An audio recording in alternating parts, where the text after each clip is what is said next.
मेरे प्यारे देशवासियों, नमस्कार। आज के दिन का पूरे देश को बेसब्री से इंतजार रहा है।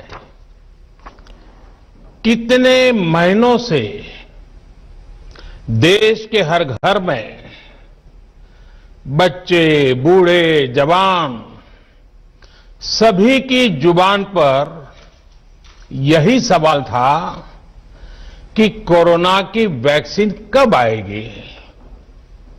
तो अब कोरोना की वैक्सीन आ गई है, बहुत कम समय में आ गई है।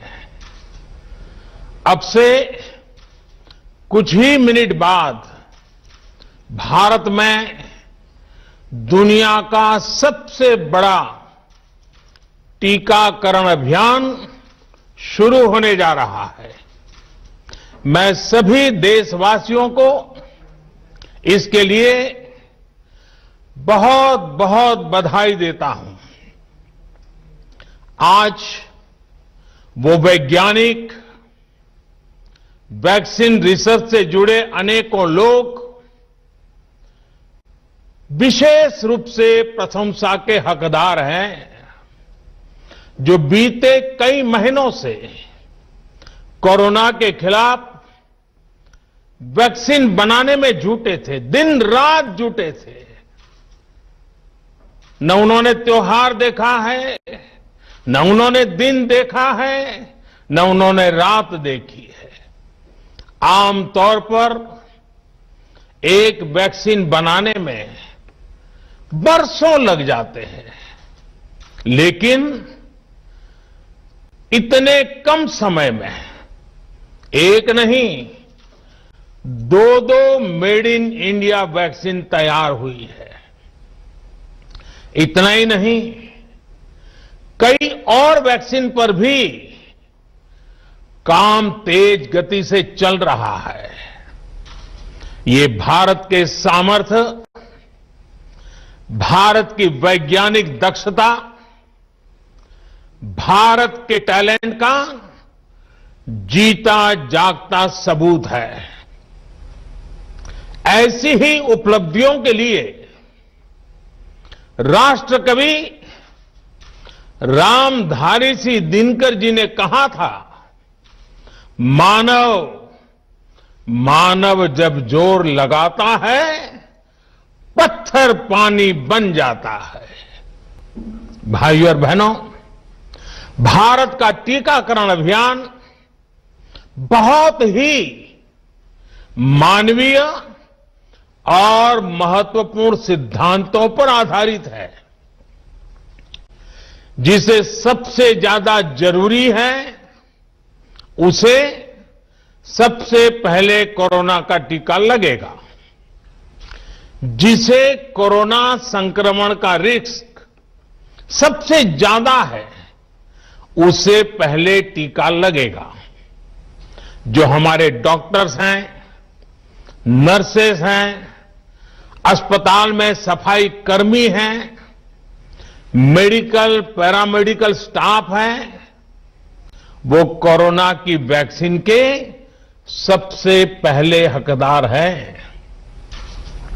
चाहे वो सरकारी अस्पताल में हो या फिर प्राइवेट में, सभी को ये वैक्सीन प्राथमिकता पर लगेगी।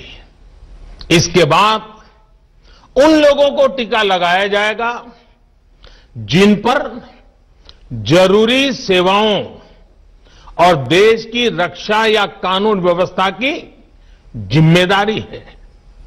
जैसे हमारे सुरक्षा बल हो गए, पुलिसकर्मी हो गए, फायर ब्रिगेड के लोग हो गए, सफाई कर्मचारी हो गए, इन सभी को ये वैक्सीन प्राथमिकता पर लगेगी। और मैंने जैसा पहले भी कहा है, इनकी संख्या करीब करीब 3 करोड़ होती है। इन सभी के वैक्सीनेशन का खर्च भारत सरकार द्वारा उठाया जाएगा। साथियों, इस टीकाकरण अभियान की पुख्ता तैयारियों के लिए राज्य सरकारों के सहयोग से देश के कोने कोने में ट्रायल्स किए गए हैं, ड्राई रन्स हुए हैं। विशेष तौर पर बनाए गए कोविन डिजिटल प्लेटफॉर्म में टीकाकरण के लिए रजिस्ट्रेशन से लेकर ट्रैकिंग तक की व्यवस्था है। आपको पहला टीका लगने के बाद दूसरी डोज कब लगेगी, इसकी जानकारी भी आपके फोन पर दी जाएगी। और मैं सभी देशवासियों को ये बात फिर याद दिलाना चाहता हूं कि कोरोना वैक्सीन की 2 डोज लगनी बहुत जरूरी है। एक डोज ले लिया और फिर भूल गए, ऐसा गलती मत करना।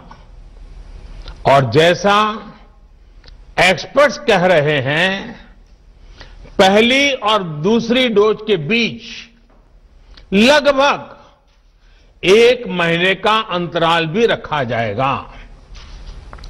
आपको ये भी याद रखना है कि दूसरी डोज लगाने के 2 हफ्ते बाद ही आपके शरीर में कोरोना के विरुद्ध जरूरी शक्ति विकसित हो पाएगी।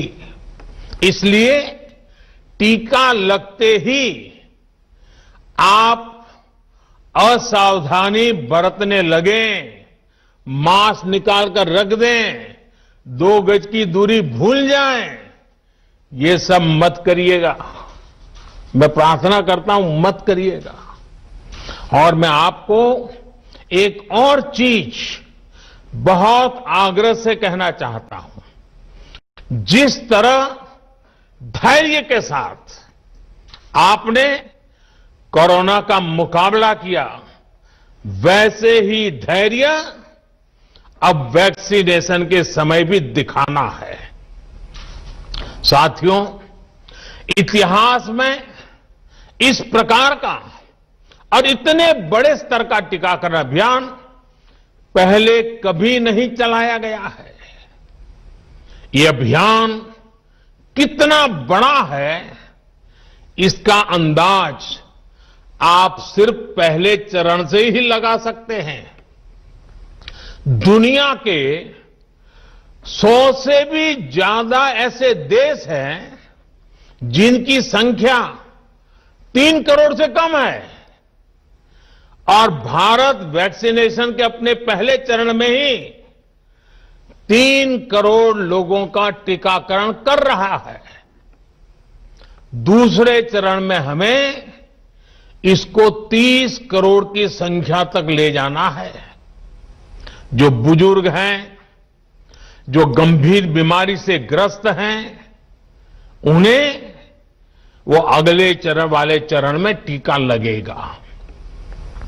आप कल्पना कर सकते हैं, 30 करोड़ की आबादी से ऊपर के दुनिया के सिर्फ 3 ही देश हैं, खुद भारत, चीन और अमेरिका।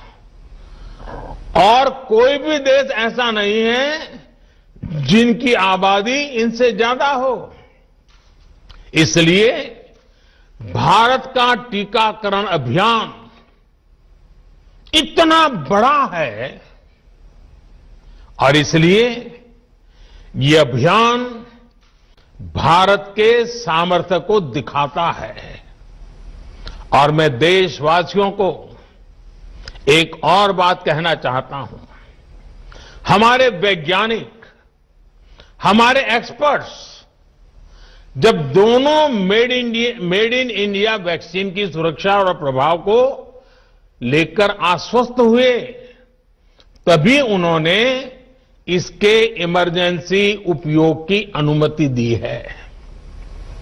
इसलिए देशवासियों को किसी भी तरह के प्रोपेगेंडा, अफवाहें, दुष्प्रचार से बचकर रहना है। साथियों, भारत के वैक्सीन वैज्ञानिक, हमारा मेडिकल सिस्टम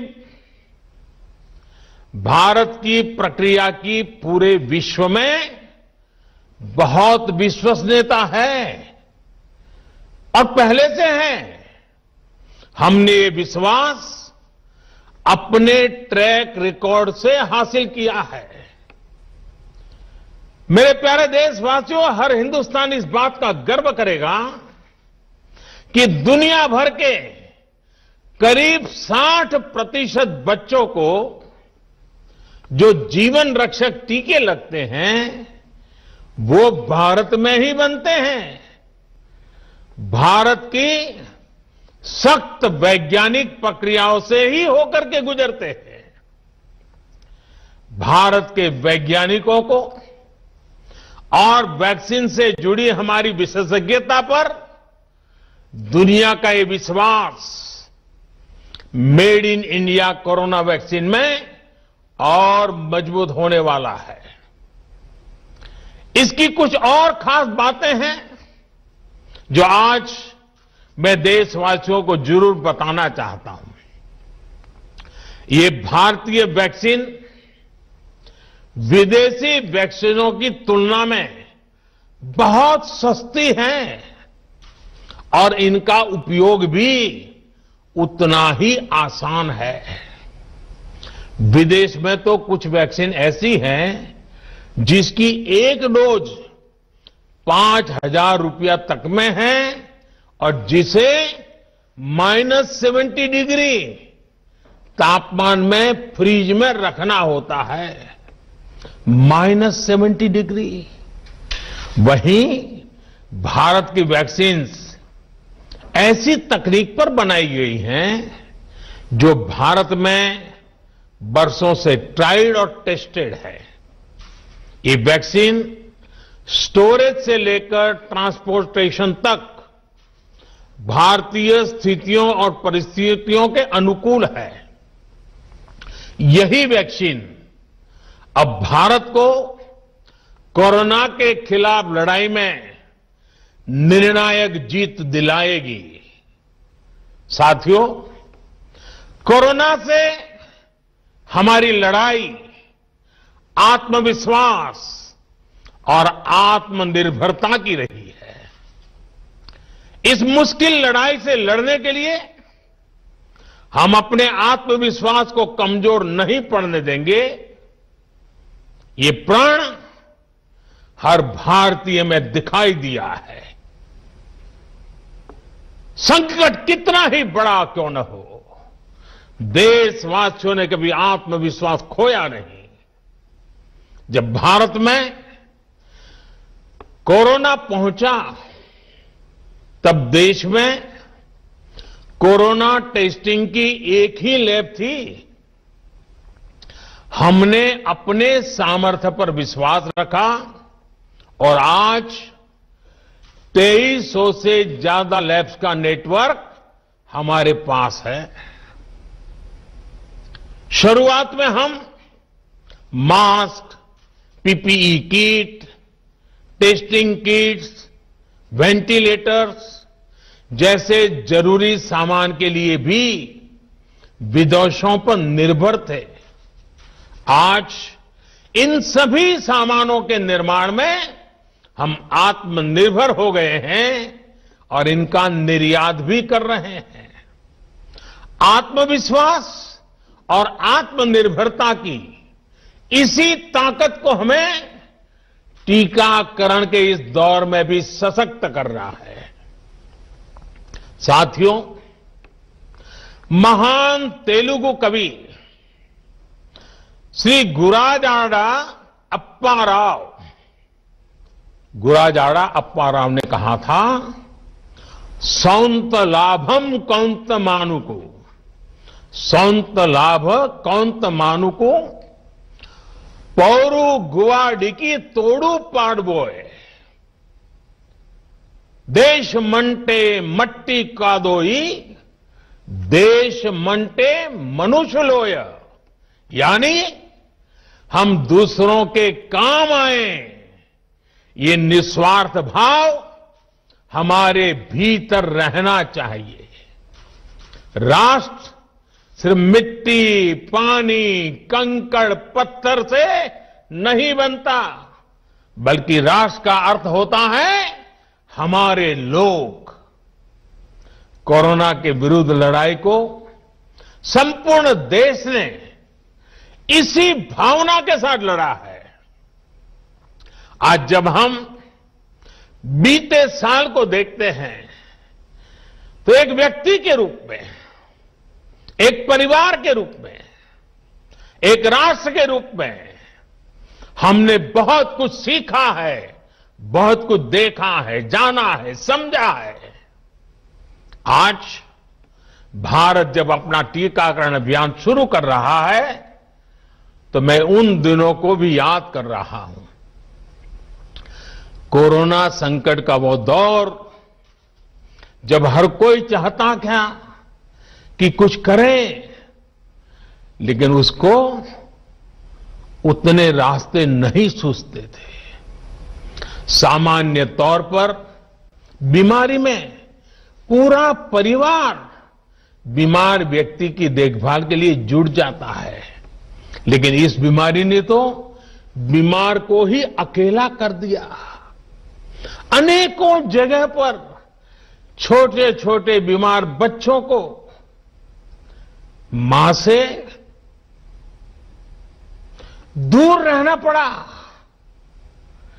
मां परेशान रहती थी, मां रोती थी, लेकिन चाहकर भी कुछ कर नहीं पाती थी। बच्चे को अपनी गोद में नहीं ले पाती थी।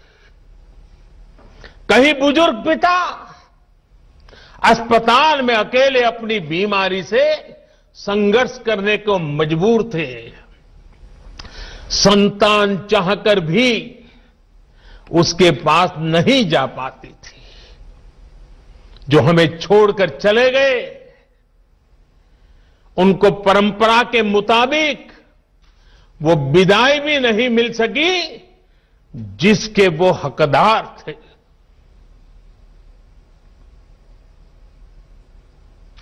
जितना हम उस समय के बारे में सोचते हैं,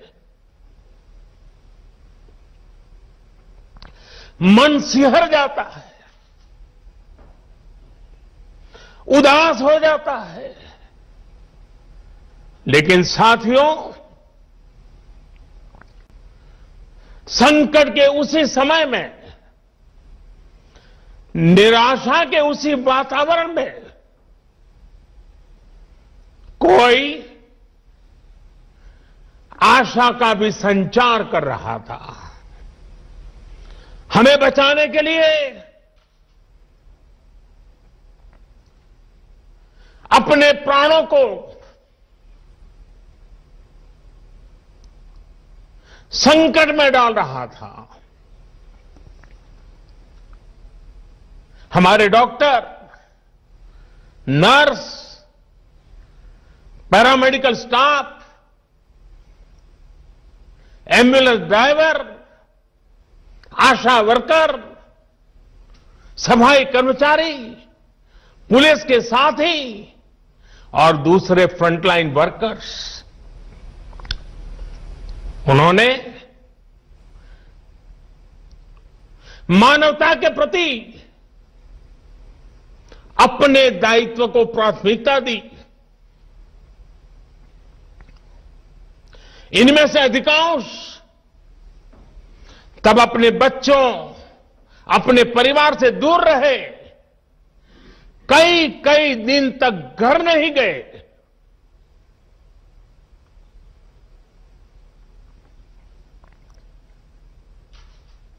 सैकड़ों साथी ऐसे भी हैं जो कभी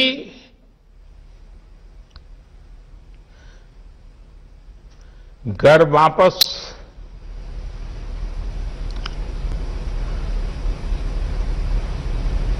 लौट ही नहीं आ पाए। उन्होंने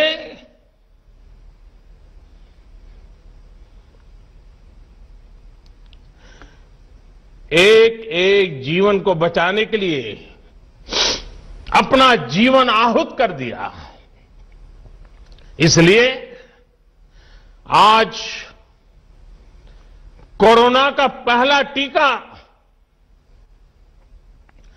स्वास्थ्य सेवा से जुड़े लोगों को लगाकर एक तरह से समाज अपना ऋण चुका रहा है। ये टीका उन सभी साथियों के प्रति कृतज्ञ राष्ट्र की आदरांजलि भी है। भाइयों और बहनों, मानव इतिहास में अनेक विपदाएं आई, महामारियां आई, भीषण युद्ध हुए, लेकिन कोरोना जैसी चुनौती की किसी ने कल्पना नहीं की थी। ये एक ऐसी महामारी थी जिसका अनुभव ना तो साइंस को था, ना ही सोसाइटी को था। तमाम देशों से जो तस्वीरें आ रही थी, वो खबरें आ रही थी, वो पूरी दुनिया के साथ साथ हर भारतीय को विचलित कर रही थी। ऐसे हालात में दुनिया के बड़े बड़े एक्सपर्ट्स भारत को लेकर तमाम आशंकाएं जता रहे थे, लेकिन साथियों, भारत की जिस बहुत बड़ी आबादी को हमारी कमजोरी बताया जा रहा था, उसको ही हमने अपनी ताकत बना दिया। भारत ने संवेदनशीलता और सहभागिता को लड़ाई का आधार बनाया। भारत ने 24 घंटे सतर्क रहते हुए, हर घटनाक्रम पर नजर रखते हुए सही समय पर सही फैसले लिए। 30 जनवरी को भारत में कोरोना का पहला मामला मिला, लेकिन इसके 2 सप्ताह से भी पहले भारत एक हाई लेवल कमिटी बना चुका था। पिछले साल आज का ही दिन था जब हमने बाकायदा सर्वेलांस शुरू कर दिया था। 17 जनवरी 2020 वो तारीख थी जब भारत ने अपनी पहली एडवाइजरी जारी कर दी थी। भारत दुनिया के उन पहले देशों में से था जिसने अपने एयरपोर्ट्स पर यात्रियों की स्क्रीनिंग शुरू कर दी थी। साथियों, कोरोना के खिलाफ लड़ाई में भारत ने जैसी इच्छा शक्ति दिखाई है, जो साहस दिखाया है, जो सामूहिक शक्ति का परिचय करवाया है, वो आने वाली अनेक पीढ़ियों के लिए प्रेरणा का काम करेगा। याद कीजिए, जनता कर्फ्यू कोरोना के विरुद्ध हमारे समाज के संयम और अनुशासन का भी परीक्षण था, जिसमें हर देशवासी सफल हुआ। जनता कर्फ्यू ने देश को मनोवैज्ञानिक रूप से लॉकडाउन के लिए तैयार किया। हमने ताली, थाली और दिया जलाकर देश के आत्मविश्वास को ऊंचा रखा। साथियों, कोरोना जैसे अनजान दुश्मन जिसके एक्शन रिएक्शन को बड़े बड़े सामर्थ्यवान देश नहीं भांप पा रहे थे, उसके संक्रमण को रोकने का सबसे प्रभावी तरीका ही यही था कि जो जहां है वो वहीं रहे। इसलिए देश में लॉकडाउन का फैसला भी किया गया। यह निर्णय आसान नहीं था, इतनी बड़ी आबादी को घर के अंदर रखना असंभव है, इसका हमें एहसास था। और यहां तो देश में सब कुछ बंद होने जा रहा था, लॉकडाउन होने जा रहा था।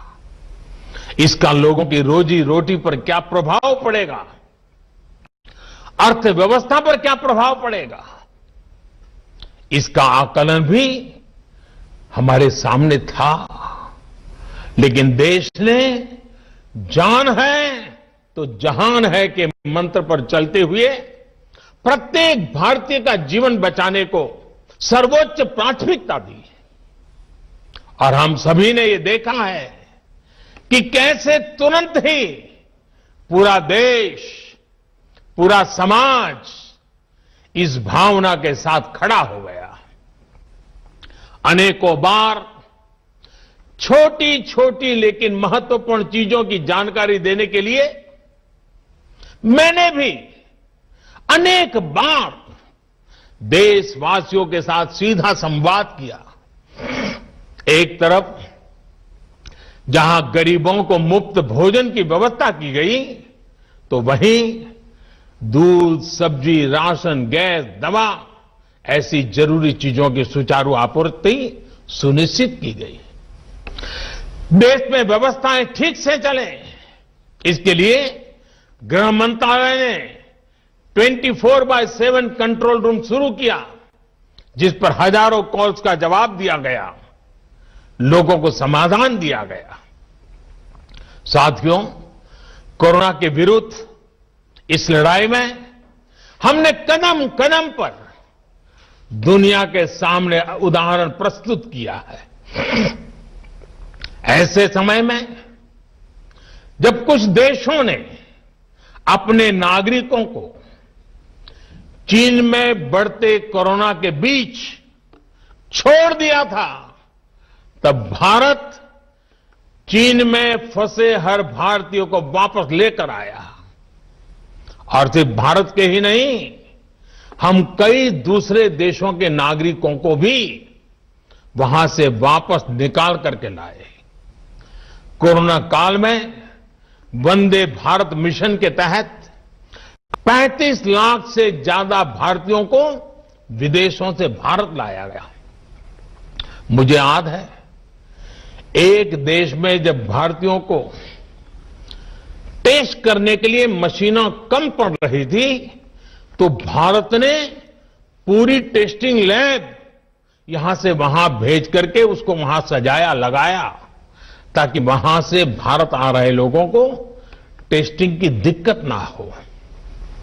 साथियों, भारत ने इस महामारी से जिस प्रकार से मुकाबला किया, उसका लोहा आज पूरी दुनिया मान रही है।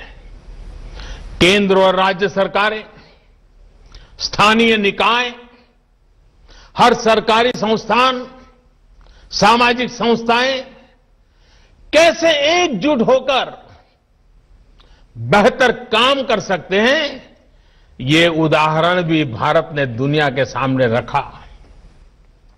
इसरो, डीआरडीओ, फौज से लेकर किसानों और श्रमिकों तक सभी एक संकल्प के साथ कैसे काम कर सकते हैं, ये भारत ने दिखाया है। 2 गज की दूरी और मास्क है जरूरी, उस पर फोकस करने वालों में भी भारत अग्रणी देशों में रहा।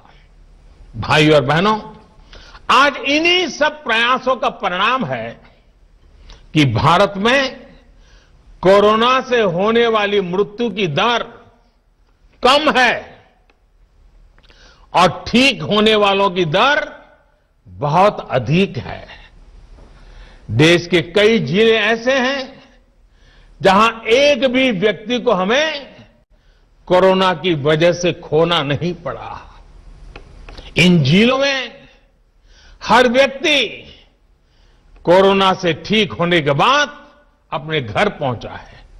बहुत से जिले ऐसे भी हैं जहां बीते 2 सप्ताह से कोरोना संक्रमण का एक भी केस नहीं आया है। जहां तक कि लॉकडाउन के से प्रभावित अर्थव्यवस्था की रिकवरी में भी भारत दुनिया में आगे निकल रहा है।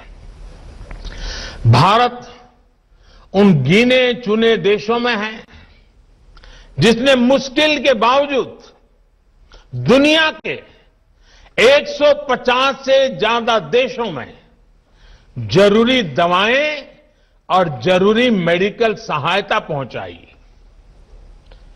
पैरासीटामोल हो, हाइड्रोक्सी क्लोरोक्वीन हो, टेस्टिंग से जुड़ा सामान हो, भारत ने दूसरे देश के लोगों को भी बचाने की हर संभव कोशिश की। आज जब हम अपनी वैक्सीन बना ली है, तब भी भारत की तरफ दुनिया आशा और उम्मीद की नजरों से देख रही है। हमारा टीकाकरण अभियान जैसे जैसे आगे बढ़ेगा, दुनिया के अनेक देशों को हमारे अनुभव का लाभ मिलेगा। भारत की वैक्सीन, हमारी उत्पादन क्षमता पूरी मानवता के हित में काम आए, ये हमारी प्रतिबद्धता है। भाइयों और बहनों, ये टीकाकरण अभियान अभी लंबा चलेगा। हमें जन जन के जीवन को बचाने में योगदान देने का मौका मिला है और इसलिए इस अभियान से जुड़ी प्रक्रिया को, उस प्रक्रिया का हिस्सा बनने के लिए भी देश में वॉलेंटियर आगे आ रहे हैं। मैं उनका स्वागत करता हूं और भी अधिक वॉलेंटियर्स को मैं अपना समय इस सेवा कार्य में जोड़ने के लिए जरूर आग्रह करूंगा। हां, जैसा मैंने पहले कहा, मास्क, 2 गज की दूरी और साफ सफाई ये टीके के दौरान भी और बाद में भी जरूरी रहेंगे। टीका लग गया तो उसका अर्थ ये नहीं कि आप कोरोना से बचाव के दूसरे तरीके छोड़ दें। अब हमें नया प्रण लेना है। दवाई भी, कड़ाई भी। दवाई भी, कड़ाई भी। आप सभी स्वस्थ रहें, इसी कामना के साथ इस टीकाकरण अभियान के लिए पूरे देश को बहुत बहुत शुभकामनाएं देता हूं। देश के वैज्ञानिकों का, रिसर्चर्स का, लैब में जुड़े हुए सब लोगों का, जिन्होंने पूरे साल एक ऋषि की तरह अपने लैब में जीवन खपा दिया और ये वैक्सीन देश और मानवता को दी है, मैं उनको भी विशेष रूप से अभिनंदन करता हूं, उनका आभार व्यक्त करता हूं। मेरी आप सबको बहुत बहुत शुभकामनाएं हैं। आप जल्द इसका लाभ उठाएं, आप भी स्वस्थ रहें, आपका परिवार भी स्वस्थ रहें, पूरी मानव जात इस संकट की घड़ी से बाहर निकले और स्वस्थता हम सबको प्राप्त हो। इसी एक कामना के साथ आप सबका बहुत बहुत धन्यवाद। परम आदरणीय प्रधानमंत्री जी से अनुरोध है कि रिमोट बटन दबाकर विश्व के सबसे बड़े वैक्सीनेशन कार्यक्रम का औपचारिक प्रारंभ करने की कृपा करें।